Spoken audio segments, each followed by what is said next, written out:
Yes mbaniriza akade kano mwasibye mutya muli mutya ngenda kubasaba musubscribing ate munyigene kale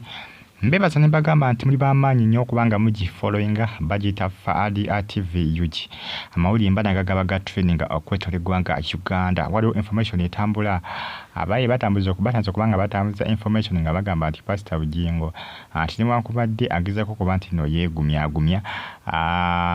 titayinza kubanga akyawa Makula n'okusonga nti Makula aganya okubanga amuzaalira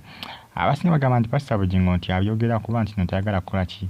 tayagala kwerabisa naye nti ekiseera kijja tuuka nti asolewo Suzan Makula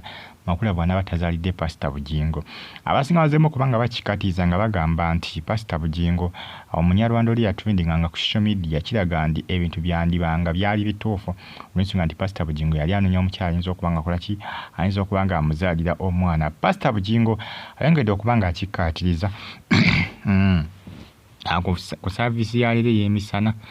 ng'agamba nti tayinza kubanga asobola Suzan Makula newankubadde Makula alemedde okubanga amuzaalira agamba nti yalibidde okubanga okubeera ne Makula mpaka Makula wanaamuzaalira omwana mpaka agamba nti tayinza kumusuulawo Pastor Bugingo byayogera ali serious Jessica Kayanja yagamba Pastor Bugingo bino ebintu byayogera nti nabikola kuki abyogera just kugamba kusanyusa ndigaze nakola ki nabutagala kwerabisa nabutagala kola manye bisingeri omuntu ayogera ekigambo nenga si kye kiri ku mutima gwe olusi bambe akikola kola ki akyogera kwe defending kati Pastor Bugingo tebigambo byayogera abigola kwe defending kubanga abasinga bakozesa bamutaddeko amaaso watagaliramu essaawa ena nakola ki nasobola Makula abawedde kubanga ebigambo biba bingi ebyokola ki ebigambo biba bingi ebyokwogerwa nga Pastor Bugingo yalaga talibidde okubanga asobola Makula newankubadde Makula akyalemiddde okubanga azaala alaga talirwedde Pastor Bugingo alaga nti bimwana tinaba kubanga bivaako ebyokubanga munnange afuna omwana we ono yafunye bannamateeka abalala okubanga bamuyambako okuba nti naafuna time ku mutabani we ku mutabani kibategeeza Pastor Bugingo ekyamazima amisinga omwana ebiringa makulu ebyaddala omwana yakyagaanye tudda mbyala n'okwali Pastor Bugingo yagamba nti tukyeteekateeka bwetesitesi naye omwana yakyabuze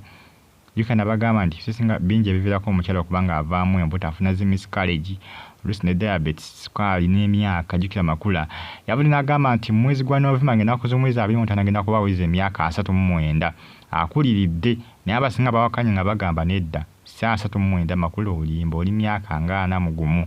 Makula yawezeza emyaka 40 ebisesinga omuntu oweza emyaka egyo bw'oba mukyalo oba olina okubanga wamala dda okuzaala oluusi nankubadde kale ye abazaala ku myaka 5 mu emeka 48 naye ebisesinga embuto abamu bazifuna nga zivaamu buvi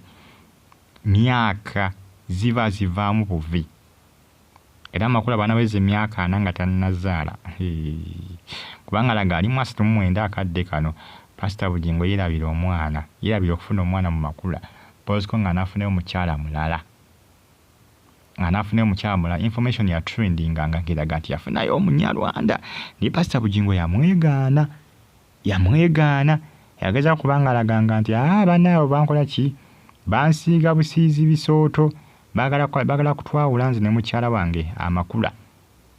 nti ebigambo byatambulwanga byali bigeza kubanga bibasindikiriza ye ne Makula okwawukana ebigambo ebyo naye nga Makula omwana yakyabuze embuto Makula azzenga azifuna nga Pastor Bugingo azitulaga ku social media ku bututi naye nga zivukamu bubuusi ebise ebisinga giba myaka ne sukaali kwekyo ekimu kiko ekiviirako Makula okuvamu embuto kwekyo ekimu ekyo oluusi ne stress nazo si nnungi oluusi Makula yakalina stress munaye akatya tebitambula bulungi ku waka ne social media ndowooza kale ebyogerwa bingi bikola ki bimuyisa bubi naye ng'ate ebyasimbyo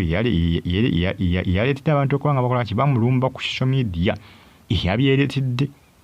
talina gwayinza kunenya stress sukaali n'emyaka biviirako omukyalo kubanga avamu embuto ebisesinga omukyalo oba ali lubuto tetaga kuba na stress